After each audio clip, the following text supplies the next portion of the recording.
Everybody has a magic bullet for the problem of black criminality so wildly out of proportion. Everybody's got a secret solution that they've come up with that nobody else has come up with in 60, maybe more, years of trying in hundreds and hundreds and hundreds of cities and thousands and thousands and thousands of different programs that all have worked pretty much in the exact same way, i.e., done nothing but make a bad problem worse. I mean, and now, and the latest magic bullet is coming out of places like Chicago, St. Louis, Philadelphia, Corpus Christi, where they have district attorneys, Oakland, where they have district attorneys elected with the support of George Soros and Black Lives Matter. I know that sounds crazy, right? I know, it sounds crazy, but it's true. The district attorneys are elected by George Soros and Black Lives Matter, and the one in Philadelphia, he just took office a couple days ago. He just fired 21 district attorneys, staffers, the guys who try the criminal cases. So he's going to bring in at least 21 new guys that are all down with the cause and who know we cannot arrest our way out of this mess, who know that arresting a black person is to criminalize the black person. To arrest the black person is to cause a black person to commit crime. And after all, we don't, there's already too many black people in prison, so why do we want to arrest any more? Wow. You know what's going to happen in Philly, of course. Okay, I'm breaking my own rule. I'm predicting the future. You know what's going to happen in Philly a year from now? They're just going to, if the district attorney tells you they're not going to prosecute these cases, or they're going to consistently downgrade the charges, the cops are not going to fight the district attorney day in, day out. The police officers union might fight them next election, maybe. But day in and day out, if somebody gets the hell beat out of them, and that goes from assault to felony to offensive touching, a misdemeanor, that's what the cops are going to have to charge them with. So if they don't do it, the district attorney will do it. A year from now, the crime in Philadelphia is going to be remarkably worse. The violent crime, the crimes against property, the crimes against Asian business owners who may not even be allowed to have plexiglass in front of inside their business because that makes it inconvenient. When some of the fellows and their lovely ladies like to come in and rob, assault, and throw things at them. And so a year from now, they're going to stick their hands in the air Rocky style and declare that the crime rate has gone down dramatically. Look at the numbers, Colin. Colin, why don't you understand the numbers?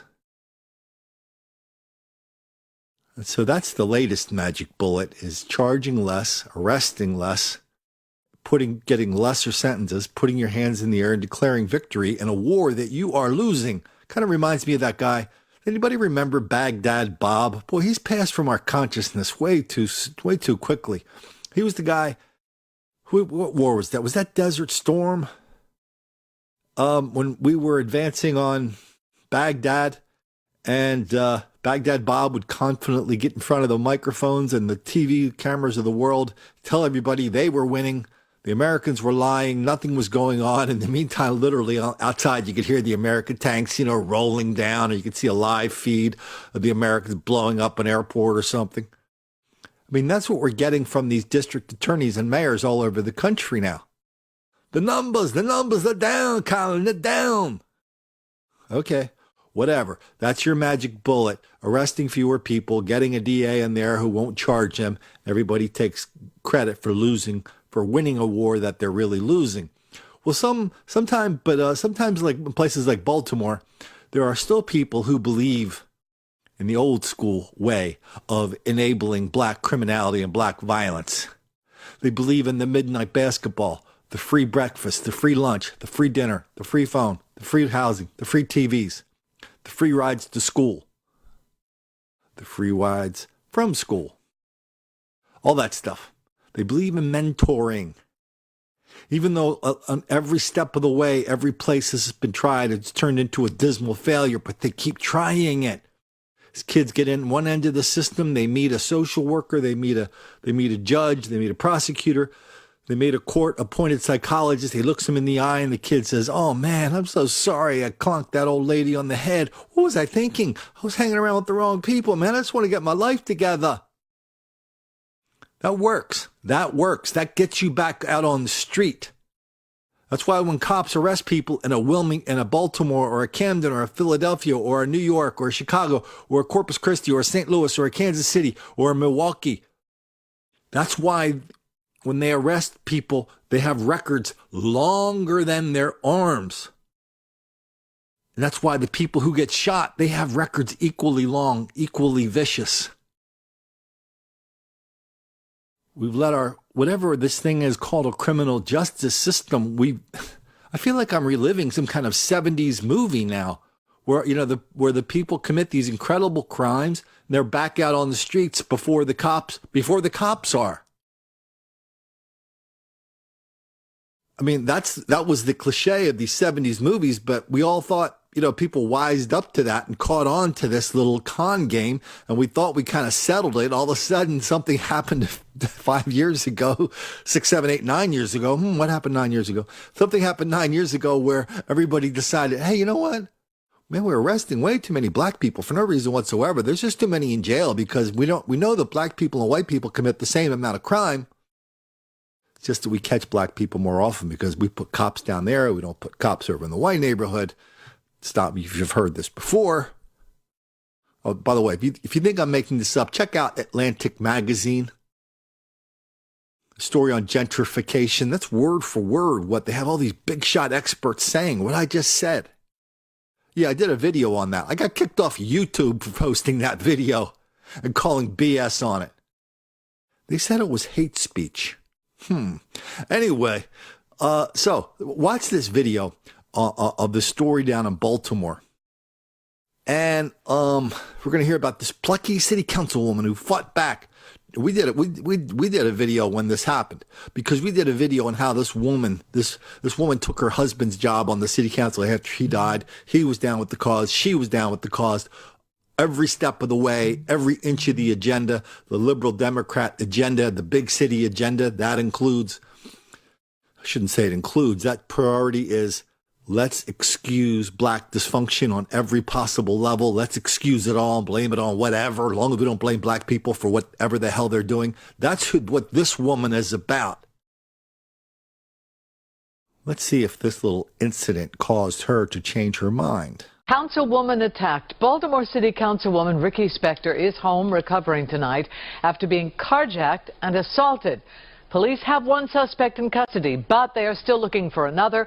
WJZ is live in Federal Hill. George Solis with the investigation into a crime that happened in broad daylight. George? Good evening, Denise. It was fight or flight for the councilwoman, and as many tell WJZ, not surprisingly, Ricky Spector chose to fight. The unusual scene in South Baltimore. Police and security guards outside the Harborview parking garage. The site where Friday morning Baltimore City Police say City Councilwoman Rochelle Ricky Spector was the victim of a violent, strong-armed carjacking. They actually put their hands on Councilwoman Spector and forcibly removed her from her car and then beat her after they got out of her car, punching her several times. Police saying Spector not going down without a fight. She absolutely resisted this robbery. Colleague Councilwoman Mary Pat Clark telling WJZ she friend. She is a very feisty person, and you don't want to mess with her.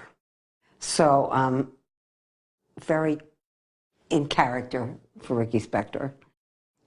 She fought back. And she wasn't the only one holding her own. Police say the two 15-year-old suspects then tried to get away but couldn't get past the parking garage's security gate. That's when two nearby maintenance workers who heard the commotion sprung into action and began wrestling the teens in the car, successfully detaining one until police arrived. They're to be commended for their quick action and not just being bystanders. Police are still on the hunt for the second 15-year-old suspect. The councilwoman was rushed to a nearby hospital where she was reported to be in good spirits. She was later released. Spector issued this statement to WJZ, thanking the police, the first responders, and her two rescuers. Now, Mayor Stephanie Rawlings-Blake also issuing a statement of her own, saying she is grateful that her colleague is okay, and she condemned the violent attack. Okay, this story comes out of the Los Angeles Times. I believe the Baltimore Sun and the LA Times and Chicago Sun Times, I think they're all owned by the same people, and I actually think they bought the New York Daily News too. There's a big company. They own a lot of papers, big city, newspapers. So check out the headline. The story, this has just happened. Like, this story just happened like a couple days in the last 24 hours. 2 teens attacked a Baltimore City Councilwoman during a carjacking. What happened next surprised everyone. No. Okay, I'm going to give away the story. What happened next didn't surprise anybody who watches this channel, who sees public officials and reporters in such denial, deceit, and delusion about this enormous level of black criminality. It doesn't surprise anyone who's seen how reporters and public officials and city councilwomen like this fool ignore, deny, condone, excuse, encourage, and even lie about what's going on in their city with black people and black criminality. So let's pick it up.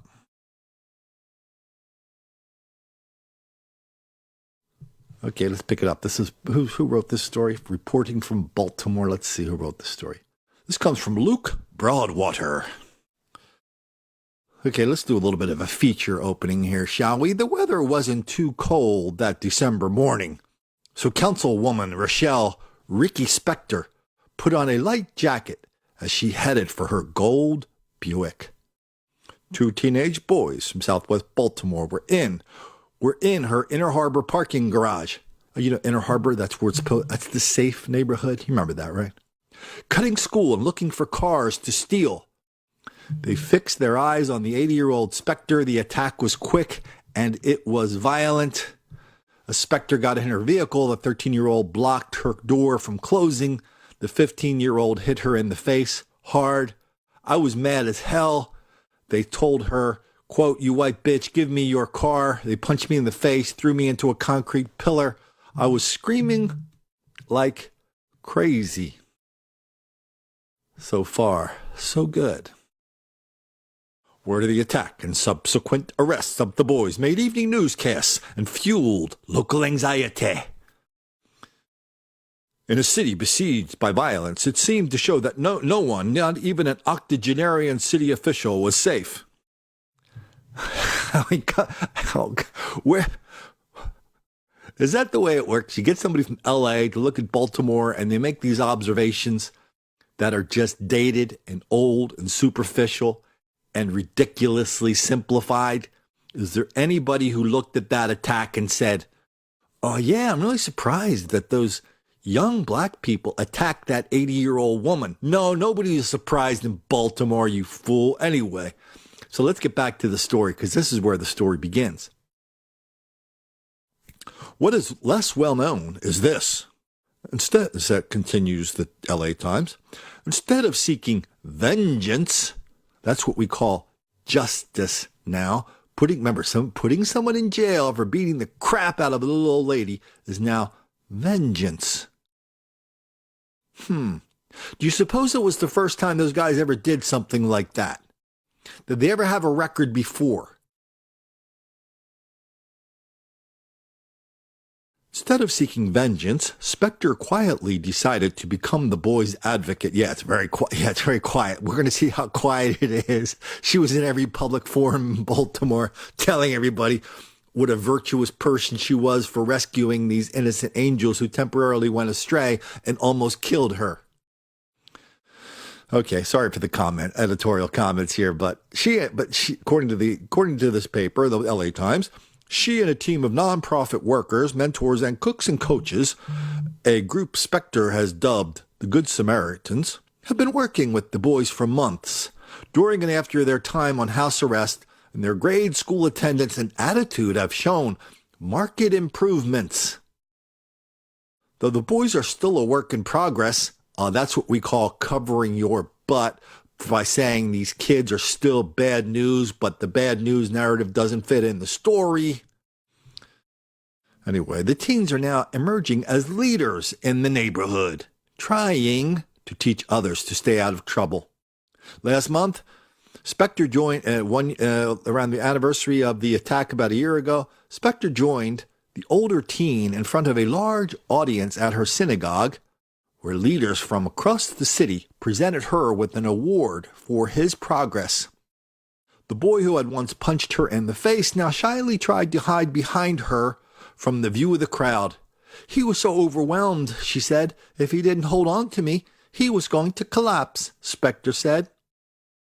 The teenager said, according to the LA Times, I felt scared on the inside. It was a lot of people, and I thought they were going to be ashamed of my actions, but a lot of people started shaking my hand and saying they were proud of me. A week later, Spector presented another award to the younger boy who hugged her, called her ma'am, and said, I messed up. We're not identifying either because they're juveniles. The relationship would never have developed if not for You Empower of Maryland. The nonprofit provides a range of services, including teaching youths how to become cooks.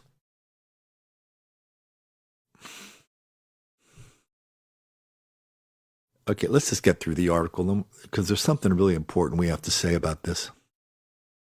Let me see. Blah, blah, blah.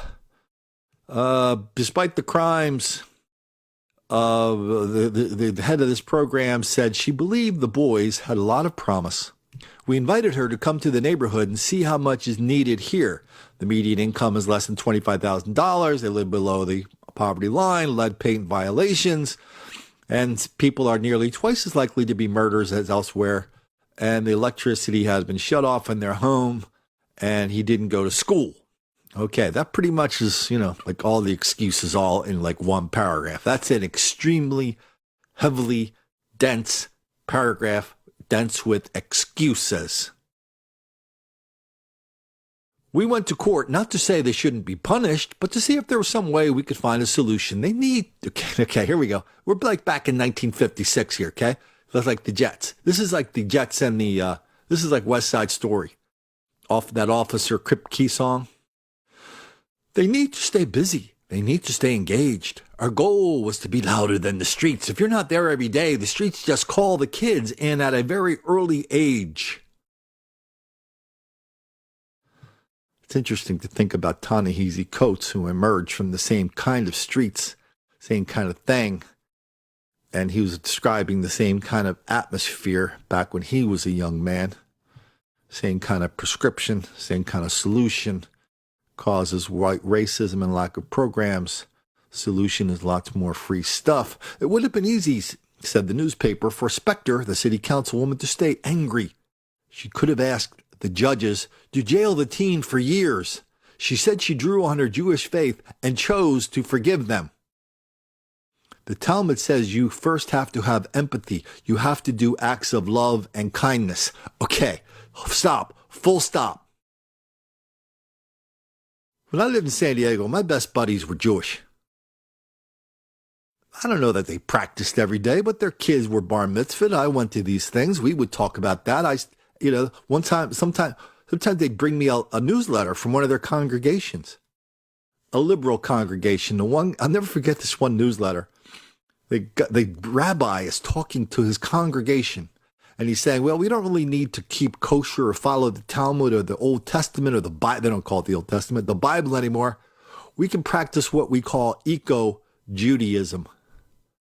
So, just save the earth, lower your carbon footprint, shrink your carbon footprint, and we'll just call it a day, okay, after that.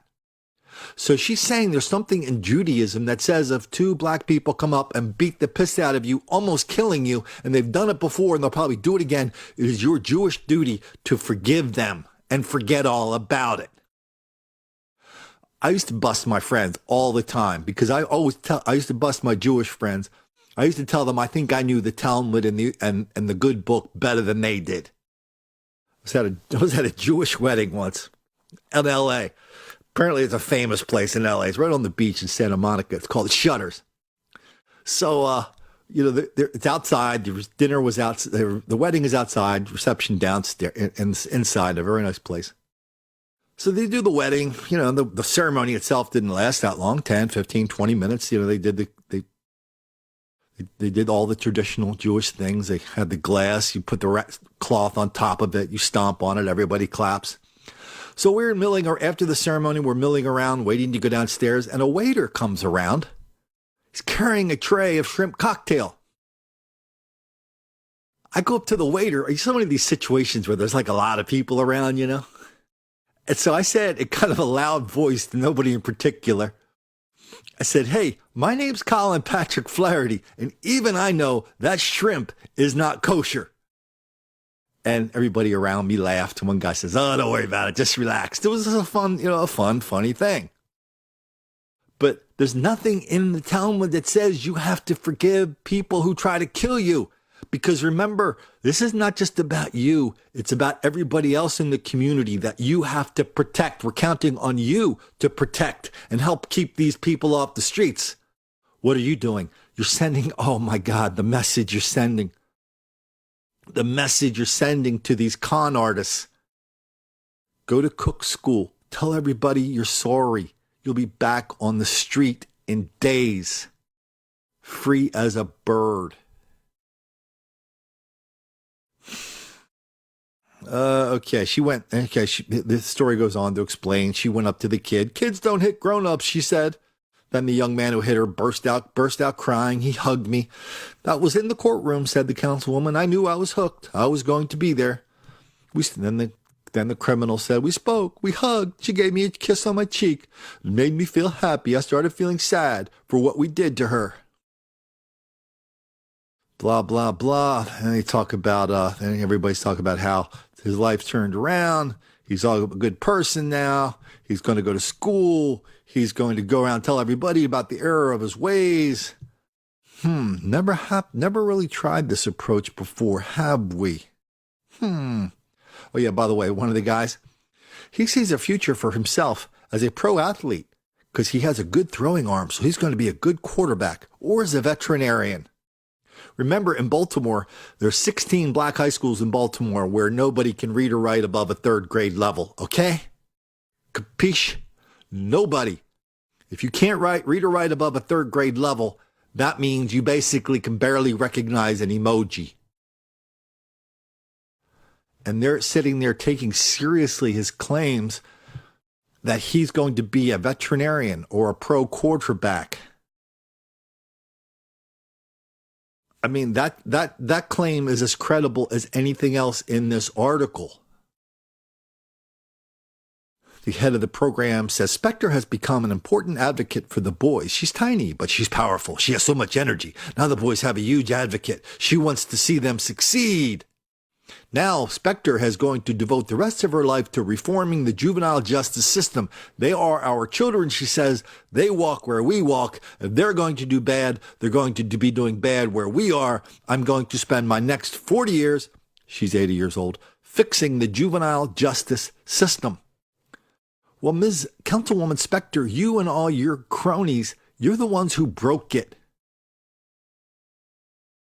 You're the ones who gave out the message that if you come up with a good story, you're going to be back out on the street ready to victimize lots more white people like you, weak, vulnerable white people who aren't as stupid as you, who aren't as willing to look the other way and put other people in danger. That's what you did, Councilwoman. You put up a huge message that you're an easy target in Baltimore. This is just like the story we just finished talking about in another video in Atlantic, the one we did on Atlantic Magazine. And just down the road in Washington, D.C., a huge story in the Washington Post. Somebody called this program like a second chance program, where they give the kids another chance after being murderers. Turns out they were releasing hundreds of killers on the streets of Washington. All for the same reason. You could take this story, take any of those killer stories and put it right in here. Just change the name. Don't change anything else. It's the exact same story.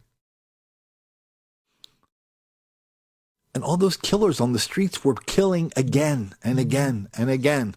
And if they didn't kill, they were raping and assaulting and robbing. It was like a crime wave released on the city by the people who run the city, by clowns like this Councilwoman Spector. And now she goes around all over the city from these idiotic white people who live in Baltimore.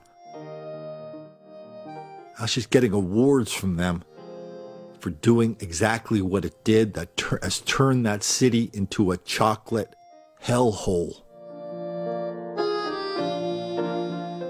And this is from the LA Times.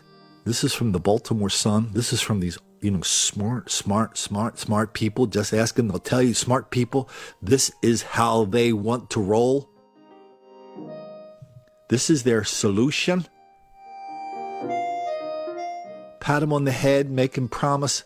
Well, no, don't even make them promise. Just say, hey, will you try to do better? Will you try not to carjack any little old ladies anymore? Please.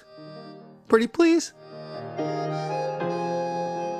Can you do that for us? And we'll let you go. And remember, don't you dare let us catch you doing this for 17 or 18 more times, or we're going to get really angry at you. But we're going to try not to do that, because we know that getting angry at you, committing this horrific level of violence that has ruined Baltimore, we know doing that on our part, that's really going to make a lot of black kids angry.